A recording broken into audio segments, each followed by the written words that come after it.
Hello दोस्तों, आज के क्लास में आप सभी का स्वागत है विजय क्लासेस में। आज मैं आप लोगों को बताऊंगा कि किसी दो टर्म पे संयुक्त रूप से यदि कोई पावर हो, कोई एक्सपोनेंट हो या कोई घात हो तो उसे एक्सपेंड कैसे करें।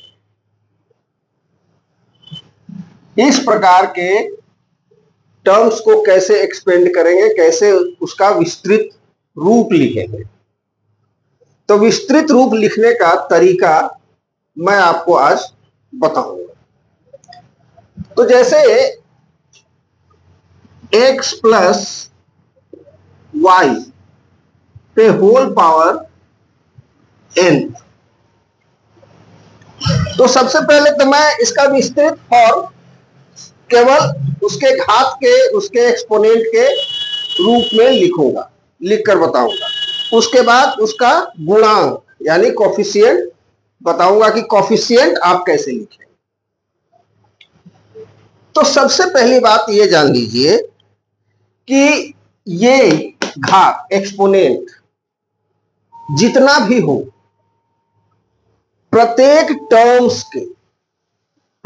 टर्म्स के घातों का योग, प्रत्येक टर्म्स के एक्सपोनेंट्स का सम हमेशा इसके बराबर होना चाहिए। जैसे एग्जांपल में मैं बताता हूं, x प्लस वाई का होल स्क्वायर, इसका विस्तृत रूप होता है x square plus 2xy plus y square. यहां देखिए, x पे एक घात, y पे भी एक घात है। x पर एक पावर, y पर भी एक पावर है। अब आप ध्यान से देखें कि सभी टर्म्स के घातों का कुल योग, एक्सपोनेंट्स का सम इतना ही होगा, यानी 2 होगा। पहले टर्म्स पे भी टोटल घात 2 है, दूसरे टर्म्स में भी टोटल घात 1 प्लस 1 2 है, 1 प्लस 1 2 है, और तीसरे टर्म में भी 2 ही। एक और उदाहरण से समझते हैं हम लोग। जैसे x प्लस वाई पे होल पावर 3, इसका भी एक्सपेंडेड फॉर्म आप लोग जानते हैं, एक्स क्यूब प्लस 3। इसे कोफिशिएंट को मैं अभी हटा दे रहा हूं, एक्स स्क्वायर वाई यानी वाई पे एक पावर, तीसरा जो टर्म होगा वो एक्स पे 1 पावर, वाई पे 2 पावर, और अंत में वाई पे 3 पावर। अब देखें, सभी टर्म्स में कुल घातों का योग, कुल पावर का सम, कुल एक्सपोनेंट का सम 3 है। यहां भी 3, यहां भी 2 प्लस 1 3, यहां 1 प्लस 2 3, यहां भी 3। सबसे पहली बात तो मैं ये बता दूं कि इस पावर के अनुसार टर्म्स की संख्या होगी, यानी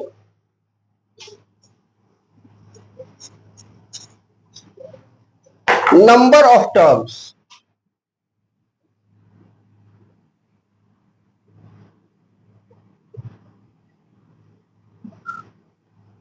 नंबर ऑफ टर्म्स कितना होता है, इक्वल टू n प्लस 1। जितना पावर होगा उससे एक अधिक टर्म्स होंगे। तो अब देखिए कैसे हम इसे एक्सपेंड करें। इसका एक्सपेंड करने का तरीका यह है कि सबसे पहले x पे पावर n एंड y पे पावर 0, फिर आगे चल करके x का पावर घटता जाएगा, y का पावर बढ़ता जाएगा। यानी x पे पावर n-1 एंड y पे पावर 1। देखिए यहां भी आप जोड़ेंगे तो n-1 प्लस 1 n ही होगा। आगे बढ़ेंगे तो x पे पावर n-2 एंड y पे पावर। इसी तरह से आगे बढ़ते जाएंगे। इसी तरह से जब हम आगे बढ़ते जाएंगे तब क्या होगा, अंत में देखते हैं इस तरह से x पे पावर घटता चला जाएगा 2 और y पे पावर n-2 प्लस x पे पावर 1 एंड y पे पावर n-1 और अंत में x पे पावर 0 एंड y पे पावर। इस तरह से इसका हम एक्सपेंडेड फॉर्म लिख सकते हैं। यानी अब जैसे देखिए एग्जाम्पल के लिए x प्लस y पे होल पावर यदि 10, आप कैसे इसे एक्सपेंड करेंगे? तो सबसे पहले तो x पे पावर उतना ही होगा जितना कुल पावर है, जितना कुल घात है, यानी x पे पावर 10 और y पे पावर 0 मीन्स 1, तो 1 इंटू एक्स पे पावर 10 इक्वल टू x पे पावर 10 प्लस, अब देखिए x का एक्सपोनेंट घटता जाएगा, y का एक्सपोनेंट बढ़ता जाएगा, यानी x पे पावर 9 होगा, y पे पावर 1। आगे भी x पे पावर 8 होगा, y पे पावर 2 होगा। आगे x पे पावर 7, y पे पावर 3, x पे पावर 6 एंड y पे पावर 4, x पे पावर 5, y पे पावर 5, आगे x पे पावर 4, y पे पावर 6, आगे x पे पावर 3, y पे पावर 7, आगे x पे पावर 2, y पे पावर 8, आगे x पे पावर 1, y पे पावर 9 एंड अंत में y पे पावर। इस तरह से एक्सपेंड करते चले जाएंगे। अब मैं आपको बताऊंगा इसके कोफिशिएंट के बारे में, इसके गुणांक के बारे में कि यहां क्या क्या गुणांक होगा। तो उसके लिए मैं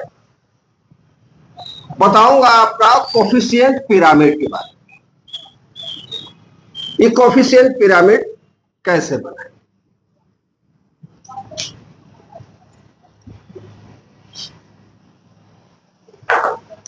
अब जैसे देखिए x पे पावर x प्लस y पे होल पावर 2, तो इसे एक्सपेंड करके लिखते हैं हम x square plus 2xy plus y square, यानी इसका कोफिशिएंट 1, इसका कोफिशिएंट 2, इसका कोफिशिएंट 1। शुरू में यानी पहले टर्म का कोफिशिएंट 1 होगा, आखिरी टर्म का कोफिशिएंट भी 1 होगा। तो ये 1 2 1 यदि पावर आपका 2 है, ये आपका घात हो गया एक्सपोनेंट।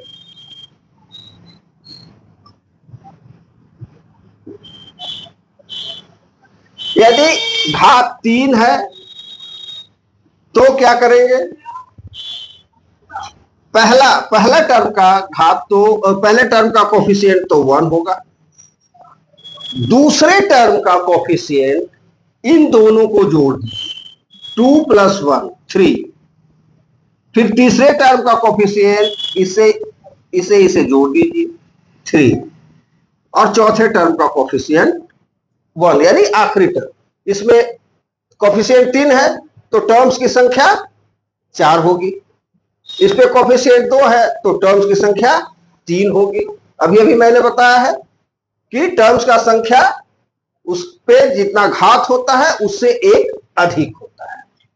उसी प्रकार यदि 4 है तो पहले टर्म का कोफिशिएंट तो 1 होगा, दूसरे टर्म का कोफिशिएंट 3 और 1 4, तीसरे टर्म का कोफिशिएंट 3 और 3 6, चौथे टर्म का कोफिशिएंट 3 और 1 4 और पांचवें टर्म का कोफिशिएंट 1। उसी प्रकार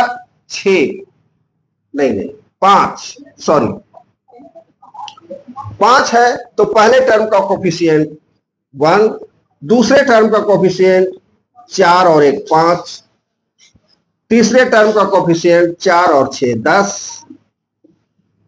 चौथे टर्म का कोफिशिएंट 6 और 4 10, पांचवें टर्म का कोफिशिएंट 4 और 1 5 और आखिरी टर्म का कोफिशिएंट 1।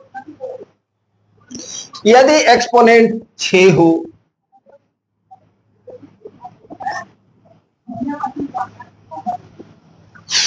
तो पहले टर्म का कोफिशिएंट तो 1 होगा, दूसरे टर्म का कोफिशिएंट 5 और 1 6, तीसरे टर्म का 10 5 15, चौथे टर्म का 10 और 10 20, पांचवें टर्म का 10 और 5 15, छठे टर्म का कोफिशिएंट 6 एंड सातवें टर्म का कोफिशिएंट 1। अंतिम टर्म यदि 7 हो तो देखें 1 6 1 7, 15 और 6 21, 15 और 20 35, 20 और 15 35, 15 6 21, 6 और 1 7 और अंत में 1। उसी प्रकार यदि 8 हो, मैं 10 तक आपको बताऊंगा, तो पहले टर्म का 1, दूसरे टर्म का 7 और 1 8, तीसरे टर्म का 7 और 21 28, चौथे टर्म का 21 और 35 56 56, पांचवें टर्म का 35 प्लस 35 70, छठे टर्म का 35 और 21 56,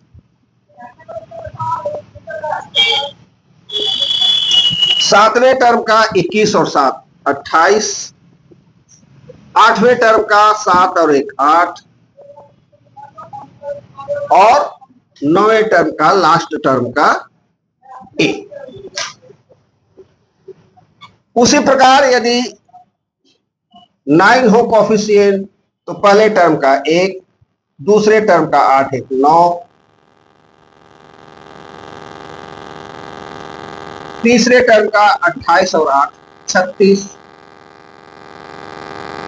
इसके बाद 28 और 56 यदि जोड़ेंगे तो 8 6 14, कैरी 1 5 और 1 6 6 2 84, इसके बाद 1 2 6 136, इसके बाद ये भी आपका 1 2 6 होगा, इसके बाद